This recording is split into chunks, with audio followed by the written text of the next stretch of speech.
सरकारी ज़मीनों पर जिन लोगों के अवैध कब्जे हैं और जो लोग सरकारी ज़मीनों पर अवैध कब्जों को लेकर परेशान हैं, उनको लेकर जम्मू कश्मीर की सरकार एक पॉलिसी बनाने जा रही है, या यूँ कहिए कि पॉलिसी बनाकर केंद्रीय गृह मंत्रालय को भेज दी गई है।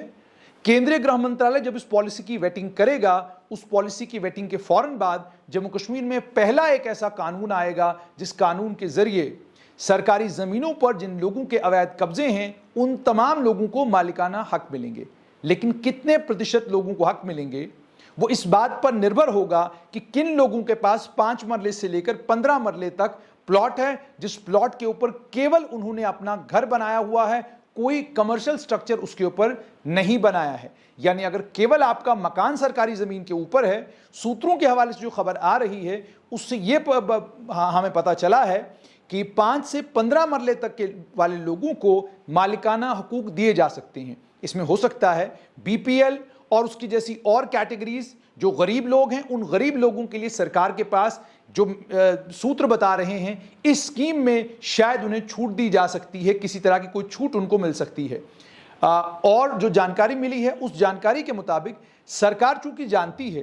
कि रोशनी के कानून के तहत जम्मू कश्मीर की सरकार ने जब सरकारी ज़मीनों के ऊपर लोगों को मालिकाना हकूक दिए, उसके बाद जब वो कानून कोर्ट में चैलेंज हुआ, नतीजा ये निकला कि कोर्ट ने उस पूरे कानून को कलअदम करार दे दिया, असंवैधानिक कह दिया, और असंवैधानिक कहने के साथ साथ में उस पूरे कानून को ही ख़त्म कर दिया। उससे पहले ही सत्यपाल मलिक रोशनी स्कीम को ख़त्म कर चुके थे, लेकिन कोर्ट ने यह कहा यह असंवैधानिक है, और कोर्ट थोड़ी आगे बढ़ी और कहा कि जितने भी लोगों के पास सरकारी ज़मीन है, इन तमाम लोगों से ये सरकारी ज़मीनें वापस ले ली जाएं।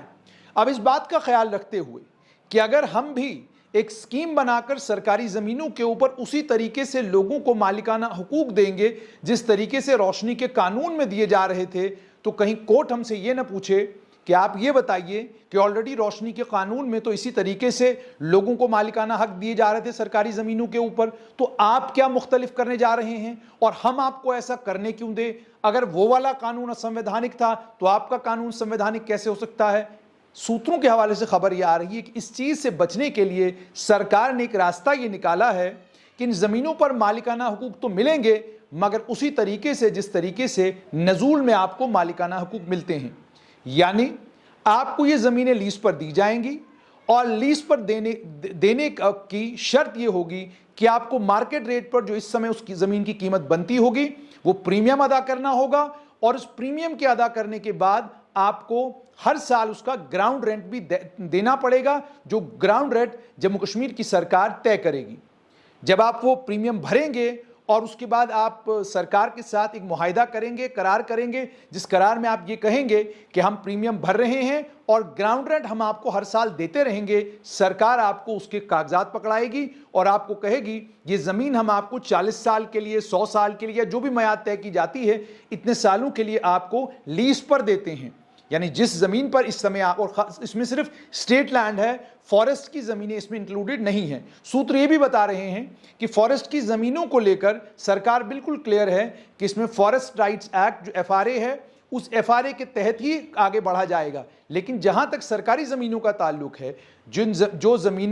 जिन ज़मीनों के लिए लिखा गया है रिकॉर्ड्स में मालिक सरकार, उन तमाम ज़मीनों को लेकर सरकार जो पॉलिसी बना रही है या जो सरकार ने पॉलिसी तैयार की है, सूत्रों के हवाले से ये पता चल रहा है कि इस पॉलिसी में लीज पर ये ज़मीनें दी जाएंगी, इनका प्रीमियम आपसे वसूला जाएगा और प्रीमियम वसूलने के बाद एक ग्राउंड रेंट तय किया जाएगा, जो ग्राउंड रेंट आपको हर साल भरना होगा। हालांकि अभी स्कीम की वेटिंग होनी है, अभी स्कीम के ऊपर और सोच विचार होना है, और उस सोच विचार के बाद इस स्कीम को अगर केंद्रीय गृह मंत्रालय हरी झंडी दिखाती है तो ये स्कीम जम्मू कश्मीर में लाई जाएगी, और इस स्कीम के जरिए उन तमाम लोगों को जिन्होंने अपने घर सरकारी ज़मीनों के ऊपर बनाए हैं और इस वक्त परेशान हैं कि जाएं कहां, उन्हें मालिकाना हुकूक मिलेंगे।